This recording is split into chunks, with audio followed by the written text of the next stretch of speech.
But moving on to the second topic, and that's the women's March Madness and the women's tournament. And we're mainly going to be talking about, which most people were talking about, was the disparity of the equipment and the disparity of the facilities, from the differences from the women's facilities in San Antonio to the men's facilities in Indianapolis. It was huge. Yeah, absolutely. I think it's great that they're in San Antonio. I think that's a good, spot for especially a women's tournament, because it's an awesome city. San Antonio loves basketball because their only pro sports team there are the Spurs. So, I mean, that's a great city to have, this tournament in. But it's just, you see the weight room situation where, they set up this weight room and everything is makeshift because they're in hotels and they have to kind of set things up differently. They have to social distance, just like everything else that we're doing. Everything is kind of like, you got to set up things, a certain way. You're not using a typical weight room, but at the same time, you just look at it and you're like, this clearly isn't okay. So to me, it's just like, who saw this and like checked it off and said, this is what this is supposed to look like. We're done here. Like, what happened there? I mean, I'm sure we'll find out later on, like, what actually happened. I know everybody's blaming Mark Emmert, who's the head of the NCAA, and this does fall on him. He runs everything. I mean, he needed to. The biggest thing that people had a problem with him was that he never really came out and said anything in the beginning. Saying like, we messed up.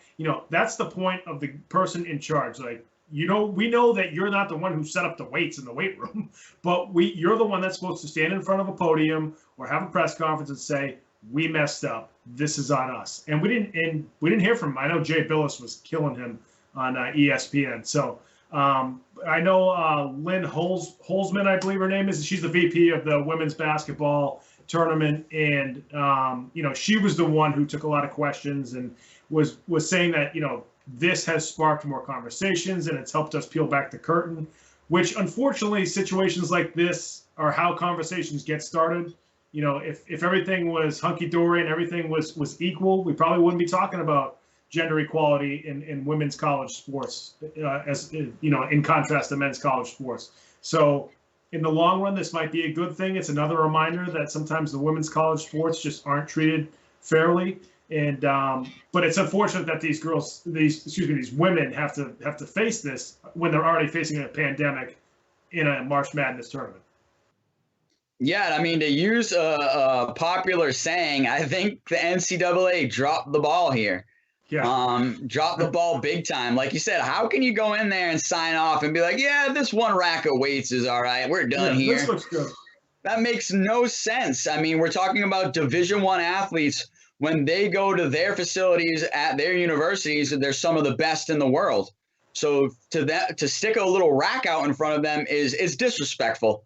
It's extremely disrespectful, and I think the NCAA is getting everything that they deserve for this. And it's obviously this bad feedback and bad publicity from everybody because of what they did. And they were quick to write it and they were quick to fix it.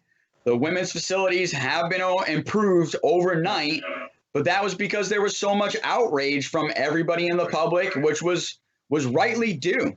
And I mean, they were touting, and here's another big issue. They were touting the men's facilities, tweeting it out earlier in the week. And that's even what got them in trouble because of the major differences. It really pointed out the major differences, how the men's facility looked like a Division I weight room just transported into a hotel.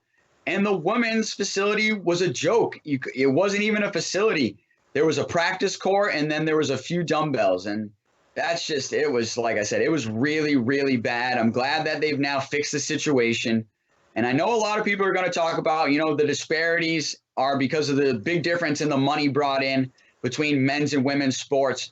But I think when we're talking about facilities, that should not matter at all. We're talking about players that go to the same university as the men's players. They deserve the same facilities. So I don't think they can bring up that conversation. If it's a different conversation as far as like viewership, like I understand not many people are watching the women's tournament. I didn't fill out a women's bracket. I get it. So I completely understand that. But we're not talking about that. We're not talking about viewership. We're not talking about money that's brought in from the tournament. We're just talking about even facilities, and they're expected to have Division I facilities being a Division I athlete, and that's what they deserve. Absolutely. We're talking about the governing body of the NCAA tournament, the NCAA. This is on them. This is what they're paid to do. You know, like you said before, you know, there's no TV station that is required to air the women's NCAA tournament. ESPN does it because CBS has the men's, and ESPN gets good women's basketball viewership because, you know, they air a good amount of women's college basketball games during the regular season. They've certainly done a lot of features on UConn and some of the bigger programs, Baylor, Tennessee, when Pat Summitt was still alive and was coaching. They do it in contrast to CBS because they're the competitor and everything like that. But that's a business, you know, that's people, the TV stations need ratings, so they have to think about that stuff. The NCAA is the governing body of women's collegiate sports. They are the ones that are supposed to make sure that women's college sports is treated equally to men's college sports. You know, there's going to be differences. They're in different cities, you know, the facilities, you know, whatever gyms they're or arenas that they're playing in are going to be different just because of COVID and so forth. But, you know, the fact that that weight room was like that, there was such a stark contrast. And there's also reports that there's a stark contrast in their COVID testing, which is ridiculous. And then on top of that, supposedly their food is not as quality as the men's. So I think all that has been fixed from what I understand, but that's been some of the complaints to some of the players, and good for the players for sticking up for themselves and understanding that's not right. So, you know, I'm sure we'll be talking about this more as the NCAA tournament rolls on for both the men's and women's.